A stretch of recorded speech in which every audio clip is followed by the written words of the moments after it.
Dr. Salcedo, your conscious gynecologist. I'm so glad you're here. Today we're going to talk about how having heavy and irregular periods really isn't a female problem after all. I know that sounds a little bit weird, but I can't wait to get to it. So before we start, I want to remind you to subscribe, to go ahead and like this video. Tell me what you think. Am I totally off base? Maybe something has worked for you that maybe we haven't talked about. I would love to hear your story. Go ahead and share your comments below. Now, as we get into this may sound a little bit different. It may sound a little bit maybe even controversial, but I really want to share that heavy periods, irregular periods are not a female problem really after all.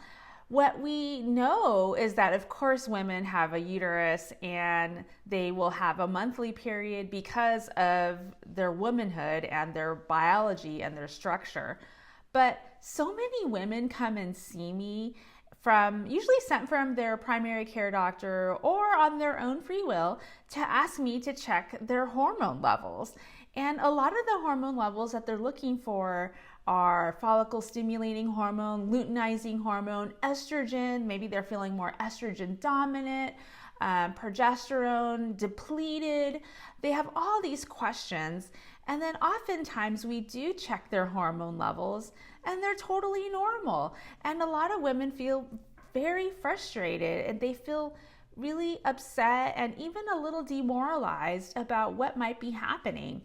Then our gynecologist or our other doctors who are managing this feel a little bit confused also.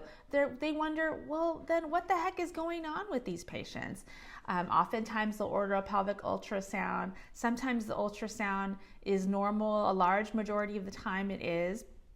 And outside of there really being a problem with the thyroid or a hormone called prolactin, when all the lab tests are normal, then what's really going on?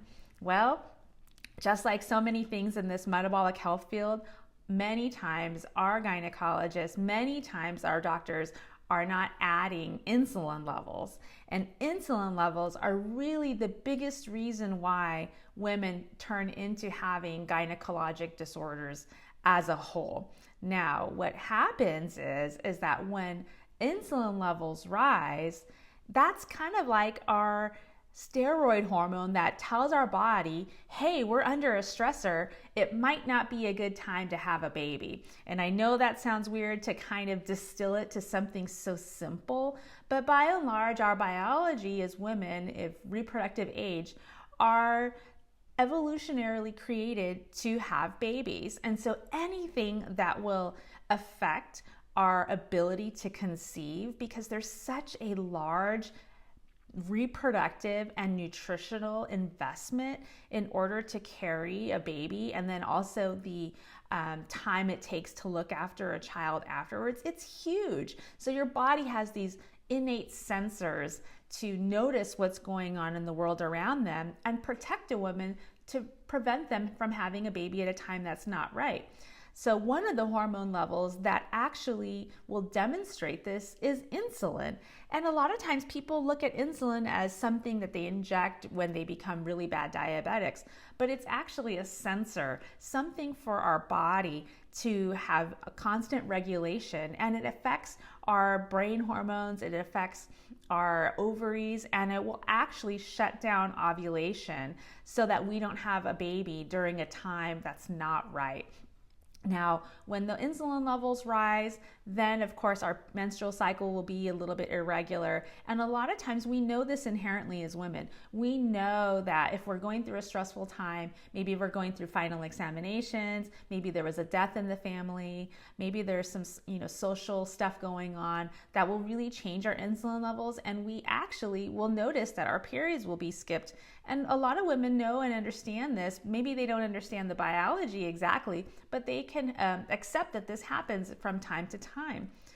But chronically, this will lead to major problems and can lead to heavy periods, irregular periods, but also uterine cancer way down the line. So it's really important that we don't let this happen for too long. Another thing that can happen is those high insulin levels or any exposure that causes damage to our blood vessel, like smoking, like high carbohydrate diets, like processed food or low vitamin levels, chronic stress, not very good sleep, snoring. All of those things can cause damage to our blood vessels and actually damage the body of the uterus and turn into fibroids or polyps, or even damage at the lining of the uterus, so that when you do have a period, it's way heavier than what you've noticed before, because the blood vessels at the microscopic level have been damaged by a lot of the inflammation, those inflammatory factors that circulate from all of the various sources that I just discussed.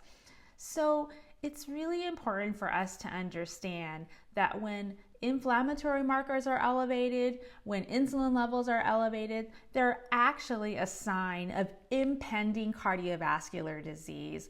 And those end up causing irregular periods. And so irregular or a heavy period truly is the first sign of metabolic dysfunction for a woman. And we should take it seriously. We shouldn't tell women that because they're having heavy or irregular periods, it's because of their female problems. It really isn't. That is just the female manifestation of how women handle our metabolic dysfunction. But it definitely isn't just because we're women. So that's it. I just wanted to share that and really impress upon how important it is that we keep our insulin levels low, however that is, whether we do a low carbohydrate diet, whether we have really great stress management, good sleep, good vitamin intake. All of those things are really helpful to our womanhood. So if you found this video helpful, please go ahead and share it with a friend. Tell me what you think. Was that maybe a little bit too off the edge? Did we talk a little bit too much about maybe it's not a female problem? I would love to hear about it. Really, truly, women's metabolic health is definitely a sign of impending cardiovascular disease if it's not controlled. And I'm so happy that you came to here and listen, and we'll see you at our next video.